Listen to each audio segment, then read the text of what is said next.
नमस्कार, news अनकटच्या morning बुलेटिनमध्ये आपलं स्वागत करते। पाहूयात काही महत्त्वाच्या हेडलाईन्स। क्रीडा मंत्री दत्तात्रय भरणे यांनी नाशिकच्या नांदगाव तालुक्याला दिला भरीव क्रीडा निधी। लिंबे वडगाव येथील साठवण तलावाचे आमदार बबनराव लोणीकरांच्या हस्ते जलपूजन। कोल्हापुराजवळील प्रयाग चिखली जिल्हा परिषदेच्या शाळेत प्रवेश घेतल्यास मुलांच्या कुटुंबांची वर्षाची घरपट्टी माफ। आणि ऐतिहासिक विशालगडावरील उरुसाला बंदी घालावी, हिंदू एकता संघटनेची मागणी। नमस्कार, मी साक्षी पांचाळ, आपण पाहताय न्यूज अनकट। हेडलाईन्स नंतर आता पाहूयात बातम्या विस्ताराने।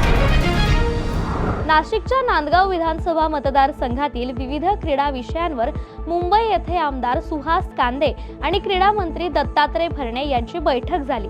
या बैठकीत नांदगाव आणि मनमाड येथील क्रीडा संकुलात विविध क्रीडा साहित्य तसेच सोयी सुविधांसाठी दिलेल्या 5 कोटींच्या प्रस्तावास क्रीडा मंत्री दत्तात्रय भरणे यांनी मान्यता दिली आहे। नांदगाव आणि मनमाडमधील खेळाडूंना सरावासाठी योग्य सोयी सुविधा मिळत नसल्याने आमदार सुहास कांदे यांनी क्रीडा मंत्र्यांकडे केलेल्या पाठपुराव्याला यश मिळाले। जालन्याच्या लिंबे वडगाव येथील साठवण तलावाचे आमदार बबनराव लोणीकर यांच्या हस्ते जलपूजन करण्यात आले। मंठा तालुक्यात मागील काही दिवस जोरदार पाऊस झाल्यामुळे तालुक्यातील लहान मोठ्या नद्या नाले ओसंडून वाहू लागलेत। पाटोदा येथील लिंबे वडगाव साठवण तलाव भरल्याने ग्रामस्थ आनंदित झाल्याचं पाहायला मिळालं। कोल्हापुराजवळील प्रयाग चिखली हे गाव नेहमी महापुराच्या बातम्यांनी चर्चेत असतं, मात्र आता हेच गाव एका ऐतिहासिक निर्णयामुळे पुन्हा एकदा चर्चेत आले। जिल्हा परिषदेच्या शाळेत प्रवेश घेणाऱ्या मुलांच्या कुटुंबियांची चालू वर्षाची घरपट्टी 100% माफ करण्याचा ऐतिहासिक निर्णय या प्रयाग चिखली ग्रामपंचायतीने घेतलाय। ही शाळा राजश्री छत्रपती शाहू महाराजांनी 1919 साली सुरू केलेली जिल्हा परिषदेतील पहिली शाळा असून शाळेतील पटसंख्या वाढावी म्हणून प्रयाग चिखली ग्रामपंचायतीने हा महत्त्वपूर्ण निर्णय घेतल्याचं ग्रामपंचायतीने स्पष्ट केलंय। श्री संत ज्ञानेश्वर महाराज पालखी सोहळा सुखरूपपणे पार पाडण्यासाठी पोलीस यंत्रणेच्या मार्फत योग्य ते नियोजन करण्यात येत आहे। त्याचाच एक भाग म्हणून लोणंद येथील संत ज्ञानेश्वर महाराजांच्या पालखी तळाला सातारा पोलीस अधीक्षक तुषार दोशींनी भेट देऊन आढावा घेतलाय। यावर्षी माऊलींचा लोणंद नगरात एकच मुक्काम असल्याने भाविकांची वाढणारी संख्या लक्षात घेऊन दर्शनासाठीच्या रांगाची संख्या वाढवण्याचं नियोजन प्रशासन करत असल्याची माहिती जिल्हा पोलीस अधीक्षक तुषार दोशी यांनी दिली आहे। तुळजाभवानी मंदिर संस्थानाने भाविकांना लाडू प्रसाद उपलब्ध करून देण्यासाठी निविदा मागवल्या होत्या। निविदा प्रक्रियेत चितळे बंधू यांची निविदा अंतिम करण्यात आली असून आता लवकरच तुळजाभवानी मातेच्या भक्तांना शुद्ध तुपातला ड्रायफ्रूट लाडू प्रसाद म्हणून मिळणार आहे। लाडू मधील काजू, बदाम, किसमिस, केशर, तूप, साखर, रंग आदींचं प्रमाण निश्चित करण्यात आलंय। कुठल्या कंपनीला हा टेंडर देण्यात आणि कसं स्वरूप किती दिवसात सुरू होईल? श्री तुळजाभवानी मंदिर संस्थानामार्फत भाविकांना लवकरात लवकर लाडू प्रसादची सेवा आपण सुरू करणार आहोत। याच्यामध्ये आपण ही निविदा प्रक्रिया राबवून जे उत्कृष्ट लाडू पुरवठादार यांच्या आपण बैठक घेऊन त्यांची तांत्रिक छाननी आर्थिक छाननी करून आपण चितळे बंधू या एक नामांकित मिठाई दुकानदार आहे त्यांना आपण आदेश दिलेले आहे। सो लवकरात प्रत्येक भाविकांना आई तुळजाभवानीची लाडू प्रसाद मिळणार आहे। सर, बालाजीला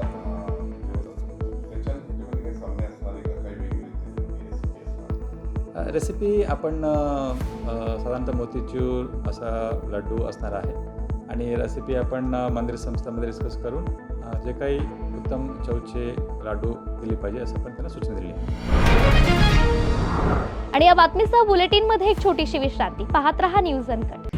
10,000 किलोची झणझणीत पुणेरी मिसळ, 2100 किलोची चमचमीत खिचडी, 8 फुटाचा लांब चटपटीत कबाब, मस्त खा आणि स्वस्त रहा असे म्हणणारे भारतीय खाद्य संस्कृतीचे शिल्पकार जगप्रसिद्ध शेफ श्री विष्णू मनोहरजी लवकरच आपल्या भेटीला येत आहेत अनकट स्पेशल या सत्रात।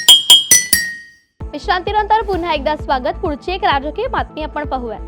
2 हणा पण मंत्री म्हणा अशी काही जणांची गत झाल्याची टीका धाराशिवचे खासदार ओमराजे निंबाळकर यांनी आमदार राणा जगजितसिंग पाटील यांच्यावर नाव न घेताना केली आहे. शासकीय बैठकीत राणा जगजितसिंग पाटील यांच्या समोर राज्यमंत्री दर्जा अशी पाटी लावण्यात आल्याने ओमराजे निंबाळकरांनी हा उपरोधिक टीका केली आहे. तुम्हाला ही पदं जी घ्यायची ती पदं घेत असताना ही लोकांसाठीची पदं आहेत, स्वतः मिरवण्यासाठी नाही. मला वाटतंय मिरवण्यापेक्षा लोकांच्या कामाला आपण किती पडतोय हे महत्वाचं आहे. आणि मंत्रिपदाचा दुसऱ्यानं आपलं, मला वाटतंय आपण आपला मोठेपणा सांगण्यापेक्षा सामान्य माणसानं आपला मोठेपणा त्या ठिकाणी सांगावा. सामान्य माणसानं सांगावं बाबा ही माणूस माझ्या कामाचा आहे, त्याला महत्व आहे. हे काय, ही काय पदं काय आजरामर नाही, तर आज आहे तर उद्या नाही. पण तरी सुद्धा ही जी हाव आहे ती म्हणते का 2 हाना पण आम्हाला मंत्री म्हणा, अशी पद्धत सगळी चाललेली आहे. असो, ज्याच्याला ज्याचं प्रवृत्ती, वृत्ती, स्वभाव, लखलाप, पण मला वाटतं हे अतिशय दुर्दैवी आहे आणि अशा पद्धतीची हाव कोणी करू नये. सुनील तटकरे यांची माफी मागून त्यांचे पाय धरा, अन्यथा कर्जत खोपोलीमधील पुढचा आमदार सुधाकर घारे असतील असा इशारा राष्ट्रवादीचे रोहा नगर परिषदेचे माजी उपनगराध्यक्ष महेश कोलटकर यांनी आमदार थोरवे यांना दिलाय. आमदार थोरवे यांनी मंत्री भरत गोगावले यांच्या वाढदिवस अभिष्ट चिंतना सोहळ्यात खासदार सुनील तटकरे यांच्यावर जहरी टीका केली होती. त्यालाच कोलटकर यांनी जोरदार उत्तर दिले. आमचे सर्वांचे लाडके नेते आदरणीय खासदार सुनीलजी तटकरे साहेब यांच्यावर जे महेंद्र थोरवे हे काठावर निवडून आलेले आमदार यांनी जे काय 2-4 दिवसापूर्वी तटकरे साहेबांवर जे बेताल वक्तव्य केलं आहे त्याच्याबद्दल आम्ही सर्व रोहा शहर तालुक्याच्या वतीने प्रथम मी जाहीर निषेध करतो. मला एवढंच महेंद्र थोरवे यांना सांगणं आहे की आपण ह्या वेळेला चुकून आमदार झालात.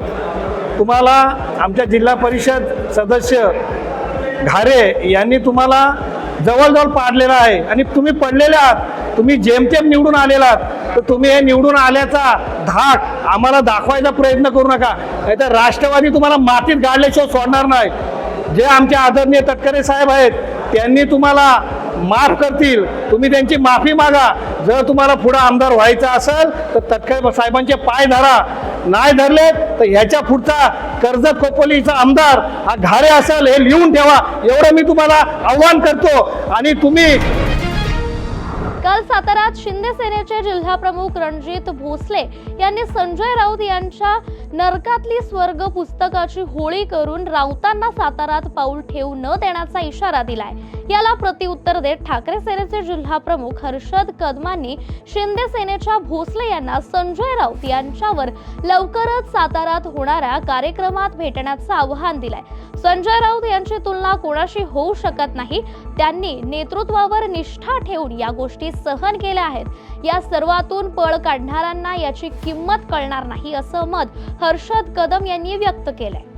शिंदे सेनेच्या काही पदाधिकाऱ्यांनी साताऱ्यात नरकातील स्वर्ग हे आदरणीय राऊत साहेबांच्या पुस्तकाची होळी करण्याचा केविलवाना प्रयत्न केला. मुळात निष्ठेने आपल्या पक्ष नेतृत्वावरती विश्वास ठेवून अडचणीच्या काळात त्यांना कधी न साथ सोडलेले संजय राऊत साहेब यांची तुलना एक तर कोणासोबत होऊ शकत नाही. आणि त्यांनी कोणावरती लिहिलंय, काय लिहिलंय हे त्यांचा अनुभव खरे आहेत ते लिहिले. ज्यांनी ह्या सगळ्या गोष्टीतून पळ काढला त्यांना याची किंमत कळणार नाही, ते अनुभव कसे असतात ते सुद्धा कळणार नाही. आणि राहिला प्रश्न राऊत साहेबांचा सातारचा दौरा करायचा, तर मी दिवस आणि तारीख काही दिवसातच जाहीर करेन, कार्यक्रमात भेटू. कोल्हापूर जिल्ह्यातील ऐतिहासिक विशालगडावर बकरी ईद उरुसानिमित्त प्राण्यांच्या कुर्बानीला उच्च न्यायालयाने परवानगी दिली आहे. त्यामुळे संतप्त झालेल्या हिंदू एकता आंदोलन संघटनेने माजी आमदार नितीन शिंदे यांच्या नेतृत्वाखाली जिल्हाधिकारी कार्यालयासमोर आंदोलन केलंय. गेल्या वर्षी जिल्हा प्रशासनाने बंदी घातलेल्या उरुसाला न्यायालयाने परवानगी देणं म्हणजे हे प्रशासन आणि जिल्ह्यातील लोकप्रतिनिधींचं अपयश असल्याचा आरोप करत आंदोलकांनी उरुसावर बंदी घालण्याची मागणी केली आहे. त्या गडावर जी कोंबड्यांची बोकडांची कत्तल केली जाते, मांस शिजवलं जातं, दारू प्राशन केली जाते, जुगार खेळला जातो, वेश्यागमन केलं जातं, या सर्व गोष्टी या नरवीर बाजीप्रभू देशपांडे आणि फुलाजी प्रभू देशपांडे यांच्या बलिदानाचा अपमान करणार आहेत। आणि म्हणून पहिला निर्णय या राज्यातल्या सरकारनं घेतला म्हणजे विशाळगडावर कोंबडे बोकडं कतलीला परवानगी नाकारली, मांस शिजवायला बंदी घातली आणि दारू प्राशन करायला बंदी केली। एकीकडं कोल्हापूर जिल्हा प्रशासन आणि महाराष्ट्रातलं सरकार विशाळगडावर कतलीला मांस शिजवायला आणि दारू प्राशन करायला बंदी घालतं आणि दुसरीकडं न्यायालय त्याच ठिकाणी त्याच विशाळगडावर हे परवानगी देतं उरूस भरवायला। यासाठी आम्ही या ठिकाणी आलो। हे संपूर्ण यश हे कोल्हापूर जिल्हा प्रशासनाचं आहे, इथल्या लोकप्रतिनिधींचं आहे, इथल्या आमदार खासदारांचा आहे। त्यांनी यामध्ये भाग घेतला पाहिजे होता। कोणत्याही परिस्थितीमध्ये विशाळगडावर उरूस होता कामा नये। अजून 2-3 दिवस आहेत, हायकोर्टात नाही सुप्रीम कोर्टात जावा, वकिलांची फौज उभा करा। कोणत्याही परिस्थितीमध्ये विशाळगडावर उरूस होता कामा नये। उरूस जर भरवायचा प्रयत्न केला तर शिवभक्त संतप्त शिवभक्त या नरवीर बाजीप्रभू देशपांडेंचा नरवीर फुलाजी प्रभू देशपांडेंच्या बलिदानाचा अपमान करणारा उरूस उधळून लावल्याशिवाय स्वस्थ बसणार नाही असा इशारा। यासह बुलेटिन मध्ये एक छोटीशी विश्रांती, लगेचच परत येऊ। पाहत रहा न्यूज अनकट। चला करूया माणुसकीचा हा नाट्य जागर। चला करूया जागर स्वतःमध्ये आणि सगळ्यांमध्ये माणूस शोधण्याचा। चला जागराला या हो, जागराला या हो, जागराला या तुम्ही, जागराला या माणुसकीच्या जागराला या हो, जागराला या तुम्ही, जागराला या। थिएटर ऑफ रिलेव्हन्सच्या कलाकारांचा हा नाट्य जागर येतो लवकरच आपल्या भेटीला न्यूज अनकटवर। विश्रांतीनंतर पुन्हा एकदा स्वागत। पुढची एक महत्त्वाची बातमी आपण पाहूयात। चांदीच्या किमतींनी काल सर्वोच्च पातळी गाठली असून India Boolean and jewellers association नुसार 1 किलो चांदीची किंमत 540 रुपयांनी वाढून 1,01,000 रुपयांवर पोहोचली आहे। यापूर्वी चांदीची किंमत प्रति किलो 1,0460 रुपये होती, तर सोन्याच्या किमतीत काल 121 रुपयांची थोडीशी वाढ झाली आहे। जालना जिल्हा परिषदेच्या बांधकाम विभागातील कर्मचाऱ्यांनी कार्यालयाला टाळे ठोको आंदोलन केलंय। जिल्हा परिषदेच्या बांधकाम विभागातील वाहन चालक आणि इतर कामगारांचं मागील 3 महिन्यांपासूनचं वेतन थकल्याने कर्मचाऱ्यांच्या कुटुंबावर उपासमारीची वेळ आली आहे। हे वेतन तातडीने वितरित करण्याच्या मागणीसाठी कर्मचाऱ्यांनी हे अनोखं आंदोलन केलंय। आमचं कुलूप याच्यामुळं मारलं का आम्ही 4 महिन्यापासून पगार नाही, चक्रा मारू मारू परेशान आहे। तरी संबंधित क्लर्ककडे आले, ते म्हणतो माझ्याकडे नाही। एक क्लर्क जो 3 महिन्यापासून सुट्टीवर गेला कपाटच्या चाव्या गिव्या घेऊन, तर तो घरी गायब होता। आत्तापर्यंत त्याचं काही झालं नाही। नंतर ई मॅडमला 1 दिवस आड आम्ही रोज भेटलो, तर ई मॅडम म्हणे तुम्ही काय तिकडे निपटा, मी काही करू शकत नाही, काय देणं घेणं करायचं करा। 10-20ची फाईल होती, त्याच्यात 1,00,000 रुपये येईना घेतली, फक्त ऑर्डर काढायची। तर म्हणणे पगारीत मी काही ना काही द्या आम्हाला, इतक्या लोकांच्या पगारी आहे तो। त्याच्यानंतर आम्ही चक्रा मारू मारू परेशान, आत्मदानचं पत्र दिलेलं 27 तारखेला आत्मदान करू म्हणून। तर मॅडम म्हणले बरं होईन, आत्मदान केलं तर आमची किडा जाईन, करून घ्या, हे शब्द वापरिले त्याईना। लई वेळेस आम्ही त्याच्याकडे आले, पण आमच्या जीव ना जावं म्हणून आम्ही आत्मदान केलं नाही। आज मजबूरन त्या इशेमुळं कुलूप लावणं पडला। ज्यावेळेस आमच्या अकाउंटवर पगार पडत नाही तोपर्यंत आम्ही कुलूप उघडीत नाही। 5ला 2 वाजता बजेट आलेला आहे, तर कॅफू साहेबाची सही आम्ही स्वतः आणली, शिव साहेबाची सही, आणि टेबलवाल्यानं तसंच आतमध्ये ठेवलेलं आहे तेव्हापासून आतापर्यंत। 15 लोक आहे, समजा 15 लोक आहे पूर्ण। 4 तालुके अंबड, जालना, भोकरदन, परतूर, 4 तालुक्याचे लोक आहे। माझं नाव सिकंदर बिबन पठाण, वाहन चालक। पुढची एक आनंदाची बातमी पाहूयात। सह्याद्री देवराईत 1 लाख झाडं लावण्याचं उद्दिष्ट अभिनेते सयाजी शिंदे यांनी ठेवलं असून महाराष्ट्रातून विविध प्रजातीचे रोपं आणि प्रकल्पाच्या अंतर्गत लागवड करण्याचा मानस त्यांचा आहे. याबाबतचं आवाहन केल्यानंतर त्यांना महाराष्ट्रभरातून मदतीचे हात पुढे आलेत. निसर्गप्रेमी सुरेश शिंदे यांच्या मंगळवेढा पुष्परत्न नर्सरीने तैवान पिंक जातीचे 1000 झाडं पेरू सह्याद्री देवराईला भेट दिली आहे. पुढील काळात वृक्षारोपण बाबत सर्वांनी पुढाकार घेऊन मोठ्या प्रमाणात वृक्ष लागवड करावी अशी इच्छा देखील यावेळी अभिनेते सयाजी शिंदे यांनी व्यक्त केली आहे. सह्याद्री देवराई म्हसवे सातारामध्ये आपण आहोत. इथं आपल्याला 650 प्रजाती लावलेल्या आहेत, पण नर्सरी जी आपली आहे ती इतकी ज्याला श्रीमंत नर्सरी, सुदृढ नर्सरी आहे. तिथं आपल्याला सुरेश शिंदे नावाचे मित्र आहेत. त्यांनी 1000 तैवान पिंक पेरूची रोपं दिलेली आहेत.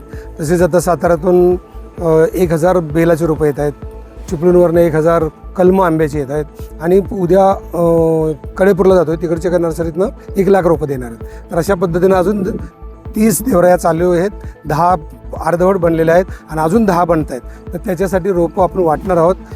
1 लाख रोपं जवळजवळ आपण गोळा करण्याची केलेली आहेत आणि निस्वार्थीपणाने झाडाचं गुण गावू, झाडाचं गुण घेऊ अशा अर्थाने निस्वार्थीपणे शेतकऱ्यांना आणि देवराईत आपण ती रोपं लावणार आहोत. त्यासाठी आज भेट झाली आणि ती रोपं इथं दाखवतात. ह्या इथं रोपं उतरून घेतलेली आहेत आणि बाजूला पण ते लोक आलेले आहेत. अशा पद्धतीनं हडपसरवरनं आणलेलं झाड पण आहे, त्याचा पण आपण वाढदिवस साजरा केला. ते पण असं मस्त टेरेदार फुललेलं आहे. तर अनाथ आश्रम असतो तसा झाडांचा एक अनाथ आश्रम असावा आणि तसं एक देवराईत आपण जागा करणार आहोत. म्हणजे फुलपाखरू गार्डन करतो, पामचं